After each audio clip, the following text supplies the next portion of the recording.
Okay, Erin, do you think should we go ahead and get started?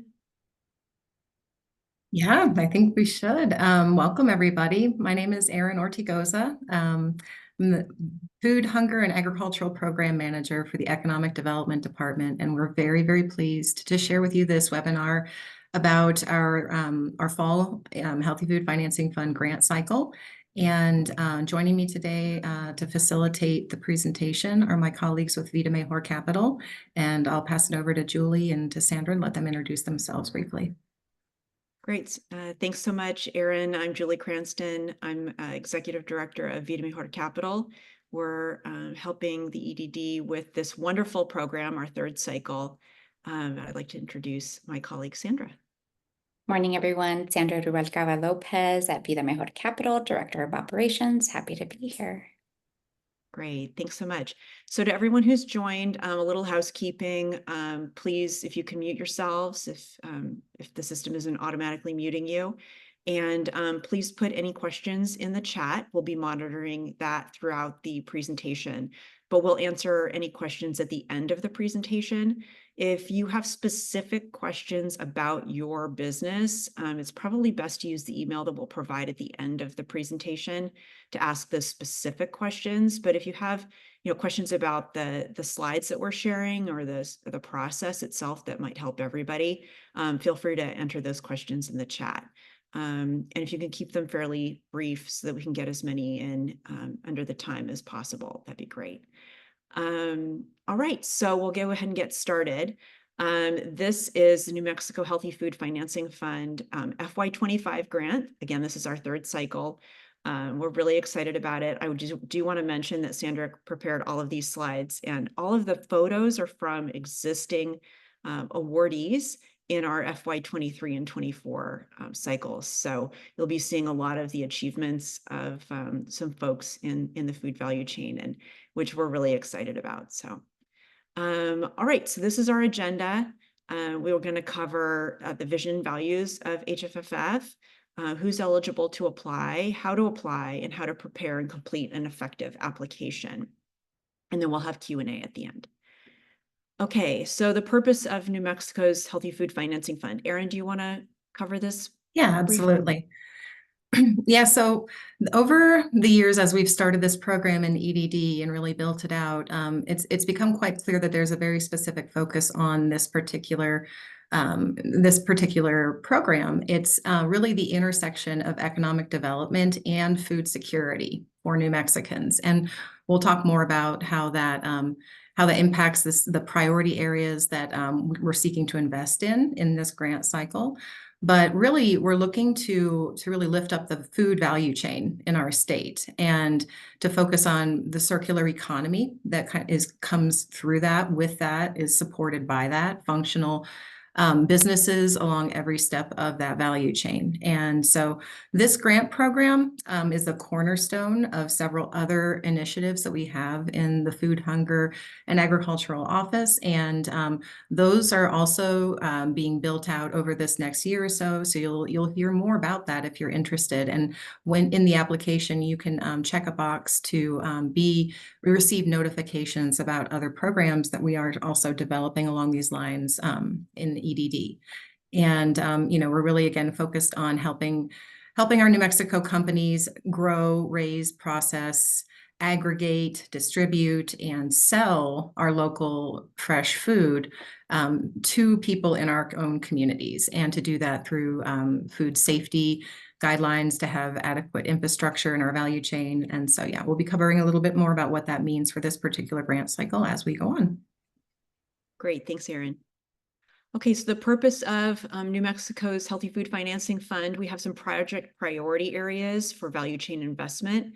We want to make sure that awardees address at least one or more of the priority areas: increasing access to food for historically under-resourced communities, addressing workforce development challenges through the creation and retention of jobs in the food and agricultural supply chain, strengthening and diversifying in-state market channel access for small and mid-scale food and agricultural operations, advancing food safe storage, aggregation, distribution, and transportation in regional food supply chain networks, and supporting the implementation and/or supporting the implementation of regenerative agricultural practices. In our FY23 and FY24 grants, a total of 33 grants were made, totaling nearly $1.5 million, and those have been successfully deployed. This cycle, FY25, we have $250,000 to deploy.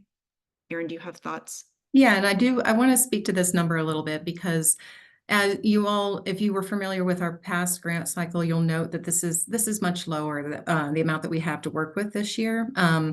Our program was not funded specifically for this fiscal year, but EDD believed in it enough to move some of our money from the general fund into our program. So part of this, while it is a lower amount, we're very interested in the continuity and consistency with providing an annual grant cycle to address these really key important investment areas in our food value chain. So just noting that this is what we have to work with this year. It's less, but we will still be making awards. And again, we're so grateful for all of your interest and all of your work in this program. And we are seeking for our next fiscal year to really message the importance of this work and to increase the funds that we have available to offer.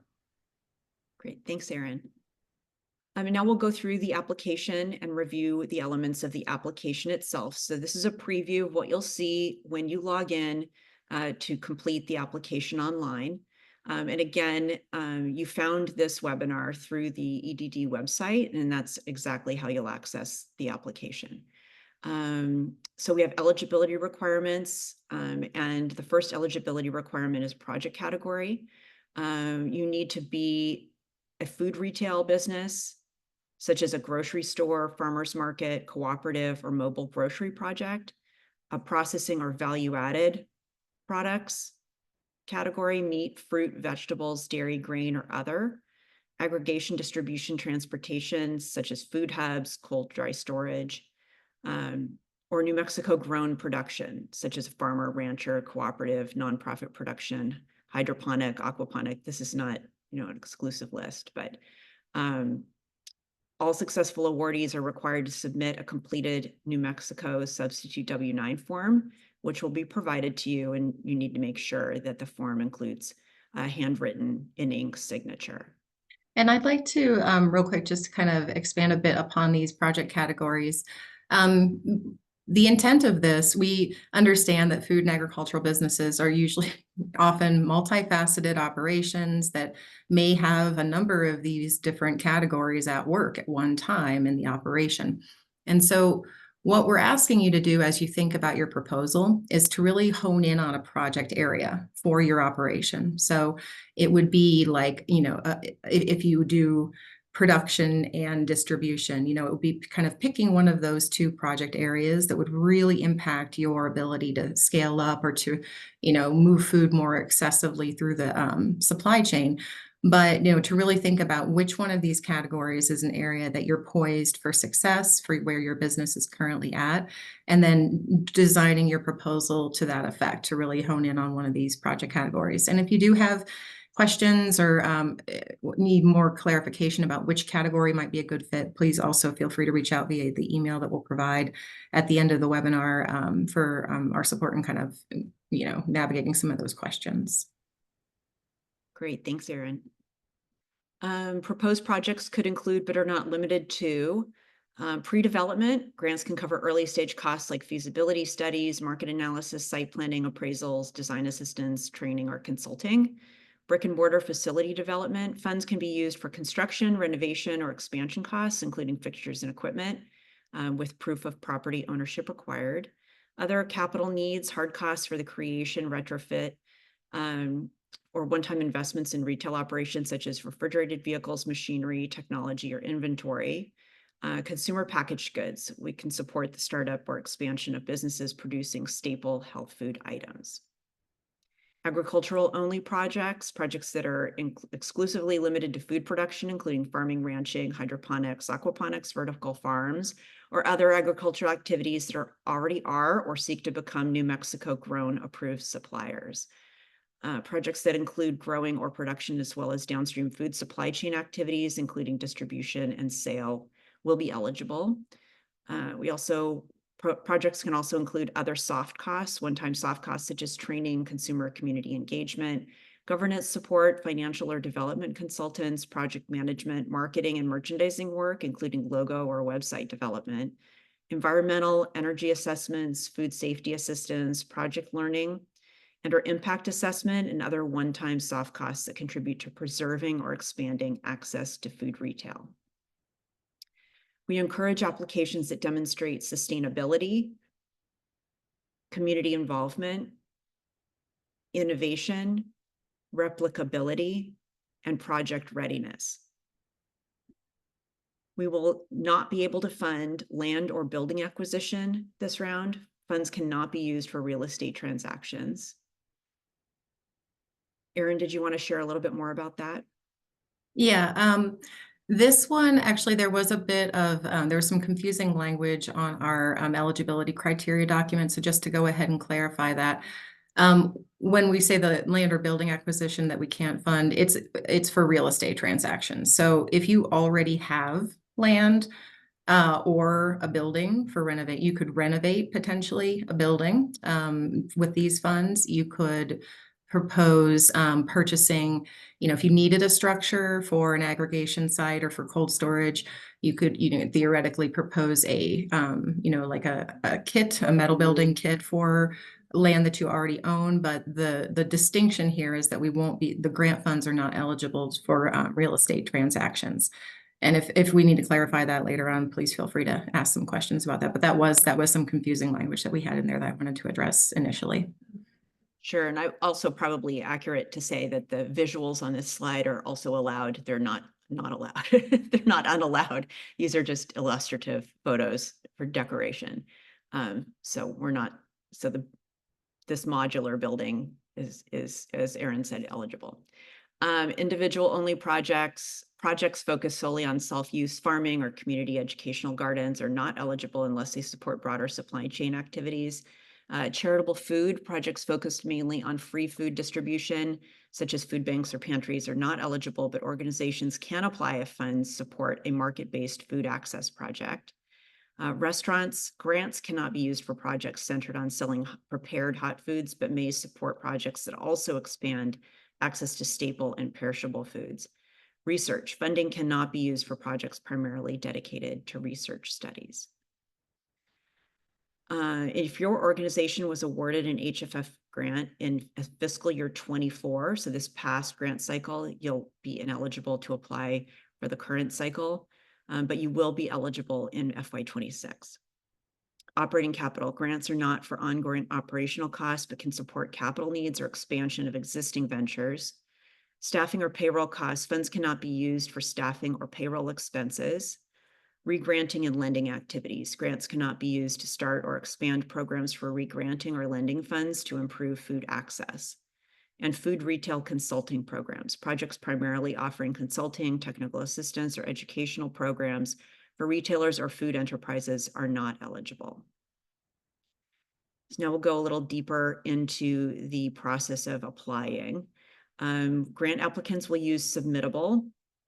Submittable is an online platform, and it allows for easy tracking of application progress, uploading required documents, and receiving notifications. We are not able to provide any technical assistance at this time.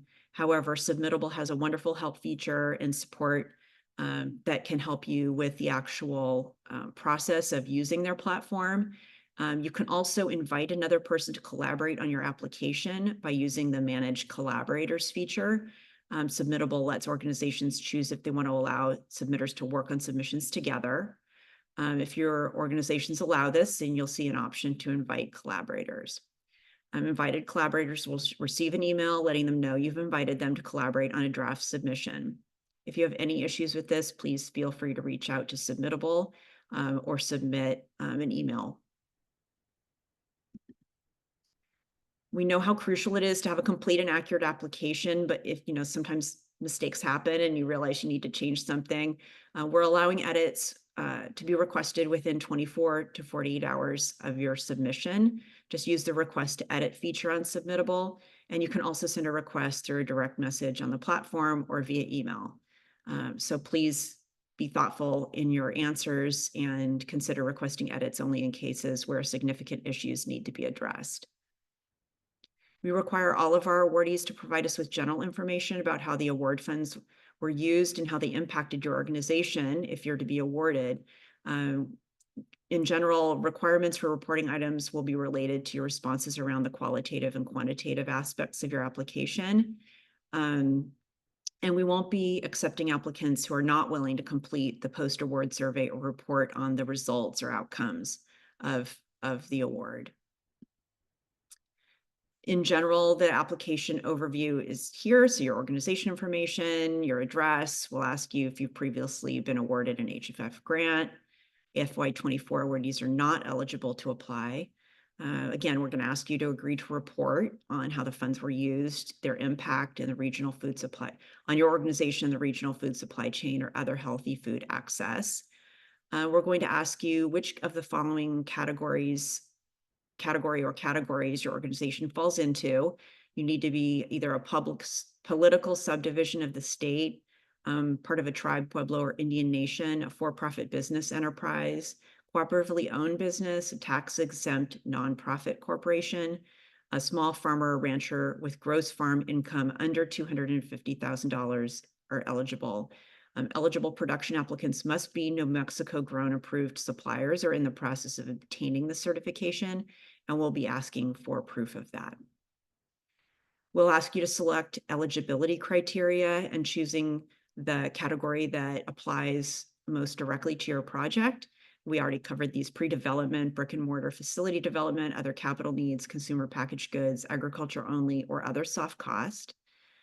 Projects should be ready for implementation, i.e. shovel ready when applying for HFFF funding.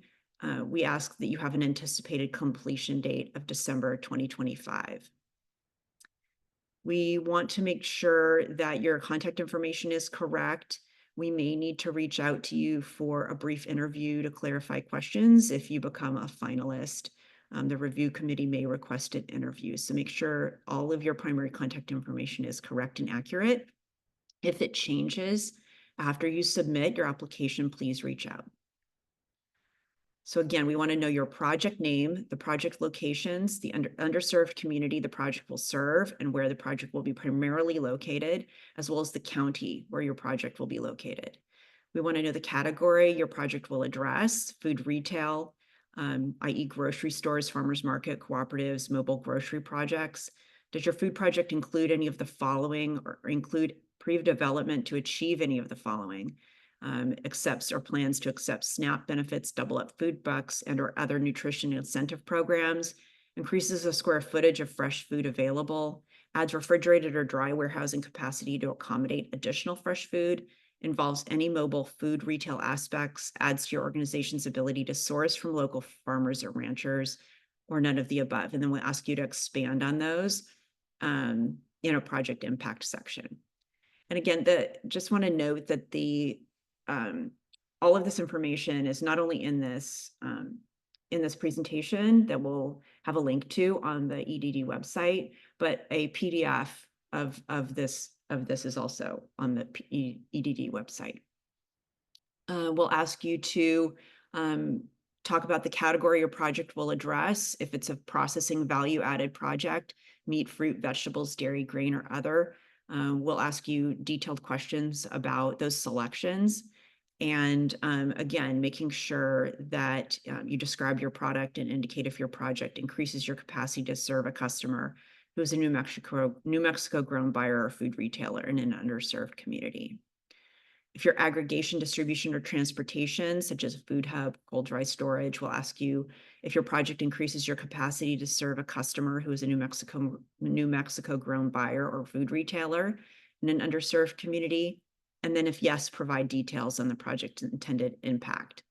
And we'll give you plenty of space to answer, explaining any existing relationships, agreements, or contract expansion, specifying any tribal buyer relationships. If you're in the category of production, such as a farmer, rancher, cooperative, nonprofit production, hydroponic, aquaponic, we'll ask you again to confirm that you're a New Mexico grown approved supplier and submit proof of your status by uploading relevant documentation. This could include one or more of the following: an ASP certification document, food safety training completion, or a letter from the New Mexico Farmers Marketing Association confirming your status. We'll ask you to under project information, we'll ask you to describe the applicant organization, your ownership or management structure, relevant project partners, including supplier or buyer relationships, or community partnerships as applicable. We'll ask you to provide detailed description of partnerships, including duration, impact, or other specific information that explains the nature of the partnership. Erin, do you want to say a little bit more about partnerships?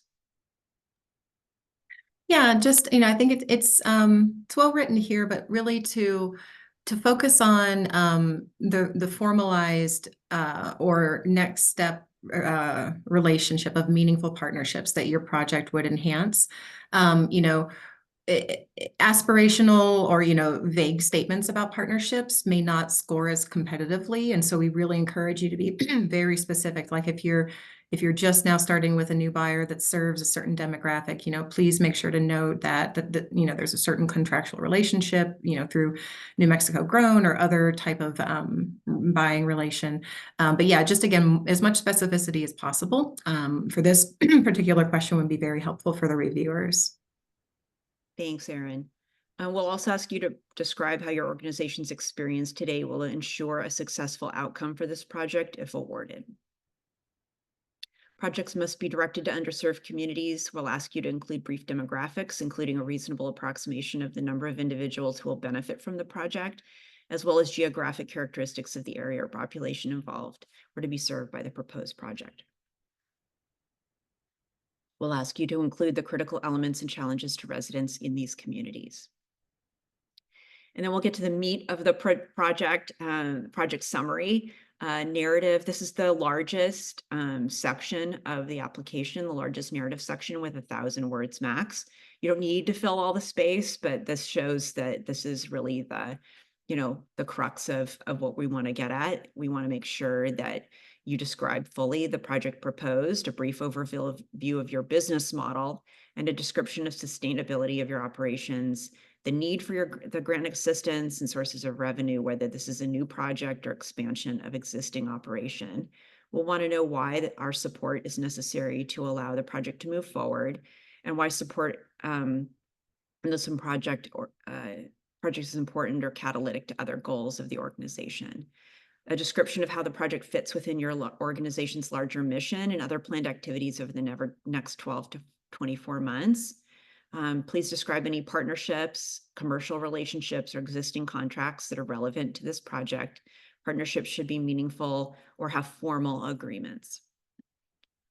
Business model. Well, we have a question added this year to have, if we can get an explanation of your current business model and how the grant funding might allow your organization to expand your existing business model. Additional supplemental information about business model is on the EDD website. And we're really looking for a little bit more about how this contributes to all of the elements of your business and moves it forward. And I want to add here to this point, we're not asking, for business plans from everyone. We understand that, that may not be, where some operations are at.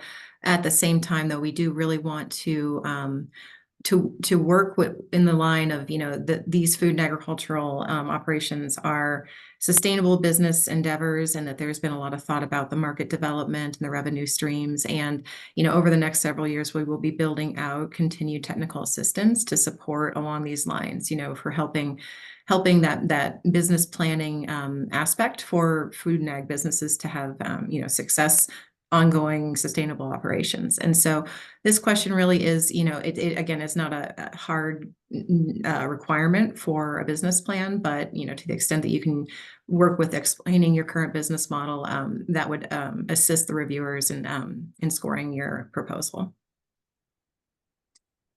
Thanks so much, Erin. Now we go to project timeline. Provide an overview of your project timeline, including current status, key milestones, and key factors determining project feasibility and success. Just keeping in mind that projects must be completed and grant funds must be used by awardees by December 16th, 2025.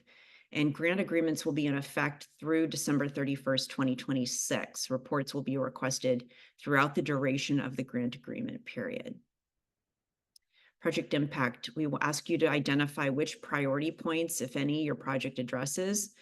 Again, increasing access to food for historically under-resourced communities, addressing workforce development challenges, strengthening and diversifying in-state market channel access, advancing food safe storage, aggregation, distribution, and transportation in regional food supply chain networks, supporting producers in the implementation of regenerative agricultural practices. And we're going to ask if you selected any priority points to describe how they are achieved through your proposal. Priority points will be awarded during application review based on your answer. So make sure to describe the relevant metrics for success for each area, including measures, metrics, and/or other quantitative aspects. For budget, the grant award amounts will be $25,000 or $50,000. You may submit individual budgets for both amounts, but awardees will only receive one amount. Please upload a detailed budget for your project, 25 or 50,000 or both. The budget should be itemized and presented as a table or spreadsheet. You may submit a budget for both amounts.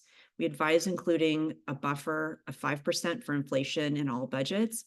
You may also upload documentation demonstrating how you arrived at the budget figures, such as screenshots, quotes, or estimates. Higher scores will be awarded for thorough budgets and backup documentation. If awarded, will HFFF grant funding be a larger part of a set of funding sources? If so, please describe what the grant will support within the project funding structure, as well as the source of other funding or financing and the status of other funding sources. We also ask for a budget narrative to describe in detail how the elements of your budget support your capacity to achieve the goals of your proposed project. Now we'll go over the award evaluation process overview. This is the timeline, and the application has opened. We've begun rolling initial scoring, and the application closes on November 13th at midnight. December 2024, we'll have our review committee meetings, and finalists will be determined by December 20th, with awardees announced and grant agreements finalized in January and February.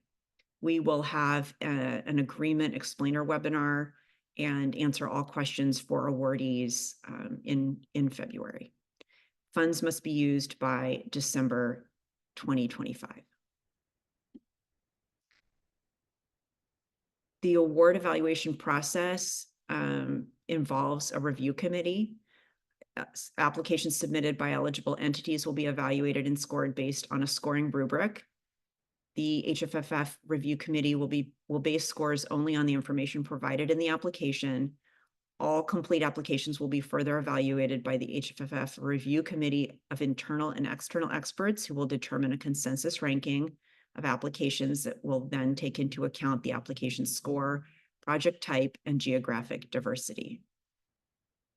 The rubric looks like this. These are the number of points for each question. So per project category, each is 10 points, up to 10 points.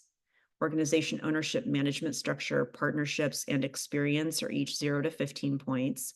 People and places served, also 0 to 15 points. Same for project summary, including the project proposal, how support helps and fits the mission, and partnerships.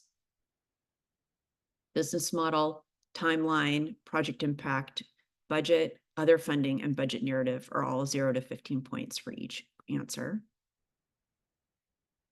And priority will be given to projects that have the following attributes. We'll ask you to describe the relevant metrics of success you anticipate for the proposed project and make sure to include measures, metrics, or other quantitative aspects which provide value to the state food supply chain for one or more of the following. The priority points, again, are increasing access to food for historically under-resourced communities, addressing workforce development challenges through the creation and retention of jobs in the food and agricultural supply chain, strengthening and diversifying in-state market channel access for small and mid-scale food and agricultural operations, advancing food safe storage, aggregation, distribution, and transportation in regional food supply chain networks, and supporting the implementation of regenerative agricultural practices. So this is our contact information. Erin's contact information is here, and Sandra is our lead director of operations for Vida Mejor and will be the primary contact for this grant. And you can reach her at this email, sandra@vidamejorcapital.com. So you can either go through the website or email us directly. You can also message us through the submittable platform. And we'll go to Q&A.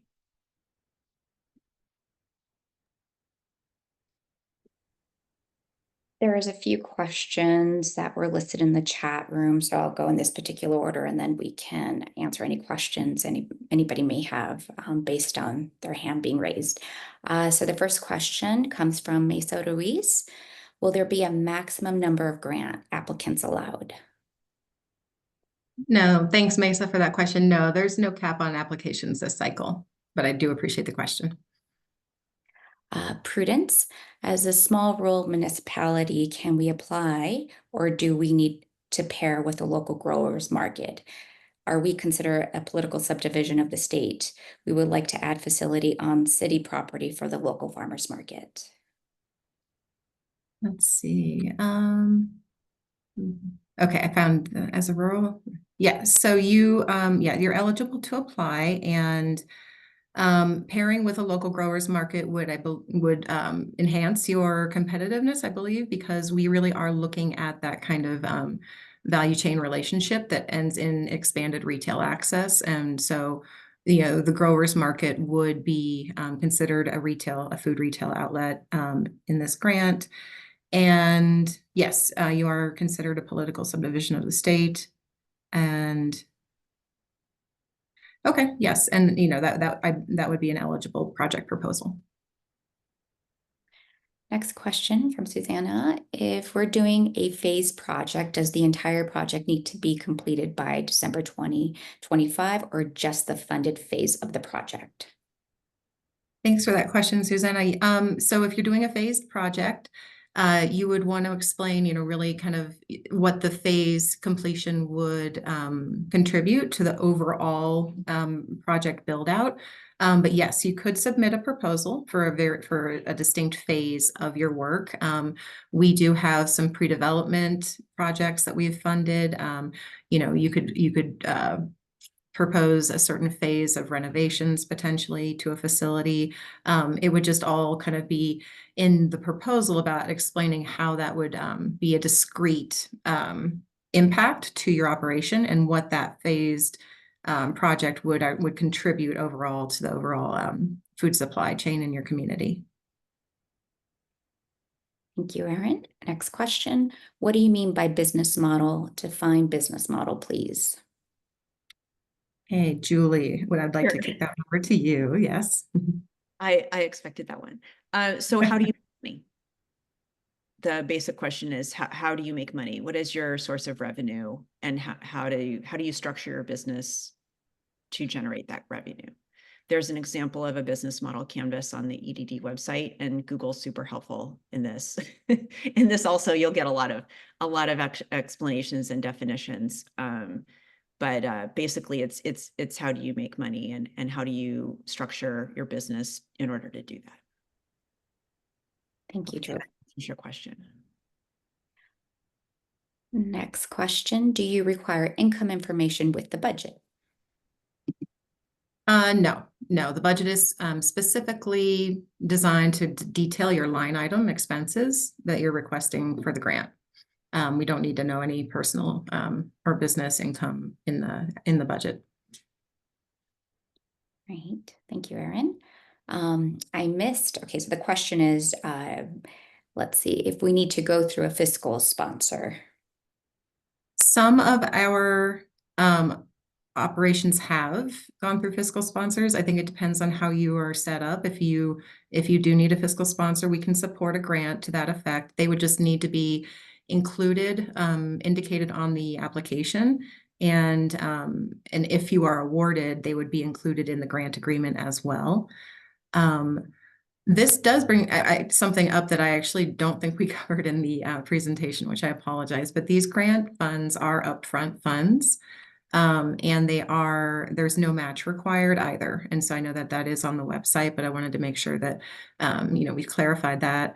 Really looking to address the, sometimes barrier that reimbursement grants provide for folks that don't actually have that upfront cost at hand. So, so these are upfront grants. Next question, what are the anticipated number of awardees? Okay, so as I mentioned, we have $250,000 to work with this year. We're likely going to have between 5 and 8 awardees this cycle, depending on how the proposals come in. Between 5 and 8, likely 8 awards will be given. Thank you, Erin. I'm currently applying for the RFSI equipment grant. If I apply for this grant for different equipment, would it be awarded? If awarded, the RFSI grant be considered a larger set of funding sources? Yeah, that's a great question. Yes, it would. I think if especially, all the equipment is really kind of going into the overall scaling up or diversification of your operation, it would be good to mention that you are pursuing RFSI and that this would be complementary to that bigger capital stack for your operation. And if you could explain what does it mean to strengthen the local food system value chain and increase the capacity of small, mid-scale food and agriculture enterprises in the state of New Mexico? Okay, so we talk a lot about resiliency, I think, in food systems nowadays. And so that the strength of, a pipeline for market channels, I think, has a lot of checkpoints along the way. So we have, the need for sufficient supply of local food, diverse local food, to flow into a lot of these emerging markets that include institutional buyers like schools and senior centers, early childcare facilities, food banks, wholesale buyers like cooperatives, independent grocers, other food retail outlets, in addition to other ways that food is circulated through farmers markets, direct to consumers. So with all of these different channels emerging, when we talk about strengthening the local food system, in my mind, I'm sure there's a lot of other ways to talk about it, but that's really honing in on the accessibility for people that are growing the food to move it along the infrastructure or the market channels to get to these different buyers and to get back out to New Mexicans in an equitable and affordable fashion. That's why a lot of our awards, that's why one of the criteria for our food retail awards is that they accept some type of supplemental nutrition assistance programs, because the affordability of this fresh, healthy local food is key in our local food system. And, also everything along the lines, keeping the food at food safe temperatures. So we're talking about increased cold storage across the state, aggregation nodes, increased food hub capabilities and distribution networks that are accessible to small and rural growers. And so that's kind of where, there are so many partners that have been working for so many years. And when we're talking about aggregating capital at scale and investing in the work that New Mexico has achieved, this is really where that kind of strategic economic impact investment does play a role in enhancing and strengthening that food value chain.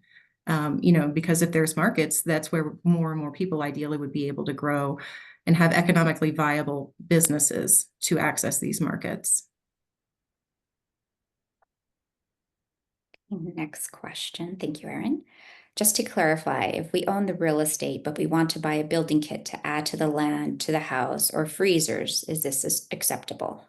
Yes, it is. And you would just need to be able to demonstrate that you do own the property in the application. And there's a place to upload documentation to that effect. Is roof a roof replacement on the existing barn considered a brick and mortar facility development? Yeah, I would consider that to be a renovation. Is the funding, which I think you already answered this, but is the funding monetary installment or reimbursement? It's a upfront one-time disbursement of the full grant amount. Next question. Can award funds be used to cover startup debt? I think for that particular question, we need to talk more about your actual project and operation to understand, what that means. Next question. What are the most common reasons an application is denied?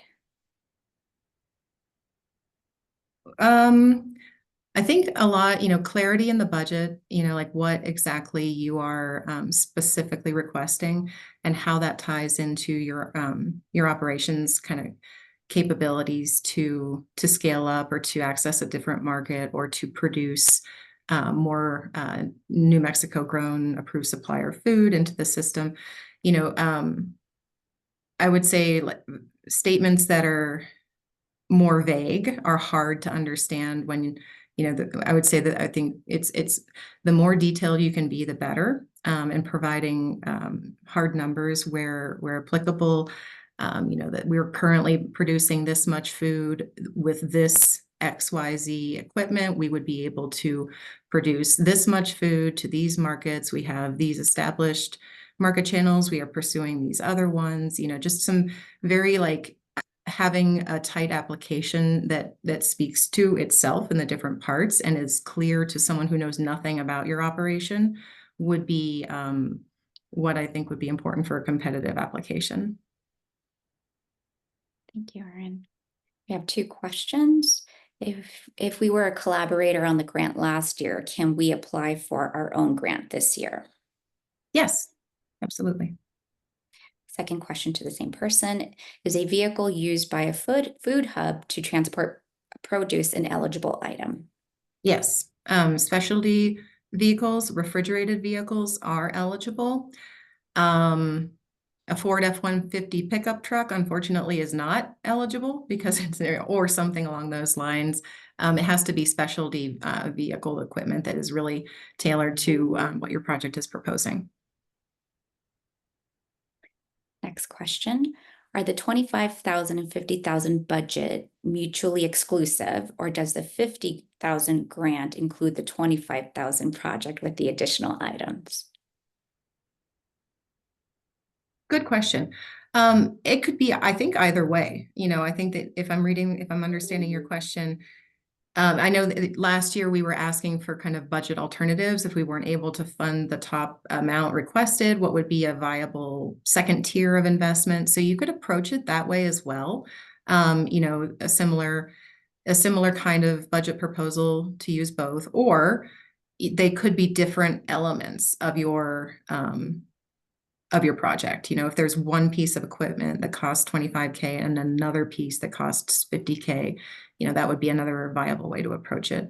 Just explaining kind of the difference and impact that either would have on your operation would be important. And there's a budget narrative area to do that. Thank you, Erin. Next question. For business subject to taxes, this grant is taxable. Can we include federal and state tax in the grant? No, you don't. You can't include the tax as a budget line item in the grant. Next one, would ice cream be considered a value-added product if the company sources ingredients from local farmers? Great question. So yes, technically ice cream is of course it's value added. And one of the things though of note that you'll see in the application is that we really are prioritizing staple foods that are kind of core to what like what would feed a family for dinner. So we're talking, protein, fruit, veg, grains, those types of products would likely be more prioritized than ice cream, although ice cream is it's a valid entrepreneurial project and endeavor and amazing to have. And, I think that it could be considered value added, but just thinking along the lines of the different types of staple foods we're investing in, it may not be as competitive this round. Thank you, Erin. Is the grant for one specific project, or would the grant allow multiple things that would ultimately help achieve the final goal? So that's one part of the question. Or would this be better focused to focus on one thing at a time versus trying to get various pieces of equipment all at once with one grant? That's a good question. And again, I think that it would depend on your project and your operations. So this might be something to reach out to get a little bit more clarity. But I think that, yeah, we've definitely supported projects that have multiple things, multiple items, equipment, supplies, you know, even like website development, logo, like all that kind of bundled up into one proposal. And those have been awarded. And we've had some projects that just focus on like 2 large pieces of equipment, and then that's their proposal. But they've done an excellent job explaining why those 2 pieces of equipment take their existing operations and just, you know, really enhance their ability to increase their scale of production. So I think you could go about it either way, depending on, you know, where you're at. But if you would like to reach out and discuss further, please do so. Thank you, Erin. Next question. Would additional project locations be considered market outlets, such as farmers markets? So the project location is really where you'd be focusing your operation. So if you are building out a farmer's market, you'd want to note that location. But if you're anticipating selling at multiple farmers markets, you wouldn't have to include that as part of your project location. I think your site, your you know, your site of production or processing, or you know, whatever it is that you're proposing, would be really the location of your site. But you'd want to indicate increased access to farmers markets, because that would be your demographic served. So you'd kind of include that information in a different part of the application rather than the project location, if that makes sense. Next question. We're distributors of eco-friendly, compostable, and sustainable takeout food containers. Are we eligible for the grant?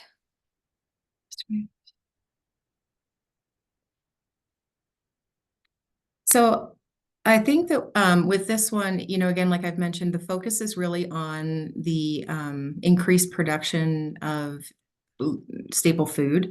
So I would think that the containers, you know, if there was something about how that was increasing the local food, we could consider it. This might be another example of one to talk about offline, Sergio, in order to understand a little bit more about your project and to give you a little bit more guidance along those lines. And then the next 3 questions. If a project ends up costing less than what you were awarded, how would one return the money back? Great question. So we do, again, we do encourage some inflation costs as your budget line item, simply from what we've seen in these 2 cycles. As time moves on from when the proposals are submitted to when grants are actually awarded, then to when purchasing happens, you know, prices have been going up. I think we're all aware of that. And so, you know, but if you estimate over and you come under, what you're able to do is request a budget amendment for something that would be, you know, similar and along the lines of your project proposal. You wouldn't have to return the funding in that. If you're, you know, in good standing, the project is moving forward and you simply have your budget changes and shifts, we work with you on those changes as they come up. Thank you, Erin. Do ingredients need to be New Mexico sourced for jarred canned goods, such as sauce production?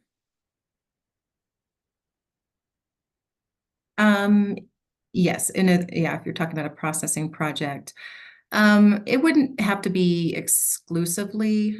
We'd want to see, though, how you are really, you know, working as much as possible with New Mexico grown ingredients. If there's something you simply can't get in New Mexico, you know, you could indicate that, but it would just be kind of explaining how how your project meets the priority points or achieves the priority points, those 5 that we listed at the top of the webinar. You know, and if your project does, then I would encourage you to apply. Next question, can transportation costs for materials for a brick and mortar facility development project be eligible? Yes, so construction, everything about construction is eligible. If you own the property or if you have a verifiable lease and permission to do the construction, we need to have all of that in line to award these grants. But yes, everything about construction could be written in as a line item and would be considered by the reviewers.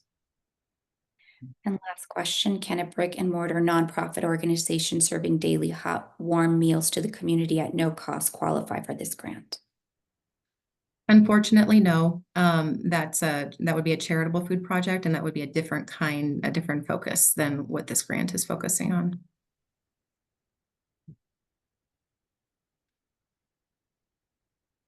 Great. I think that looks like it's it. Any last questions? All right. Well, thank you everyone for joining the webinar today. We hope you apply, and if you have questions, you have our contact information both in the chat on the website and in the link to the recording that we'll be putting up likely by tomorrow, I would think. So thank you all for joining. Thank you for your interest. Thank you for helping New Mexico, and thank you for your thanks. I've seen the chat go on, so sorry, I'm distracted.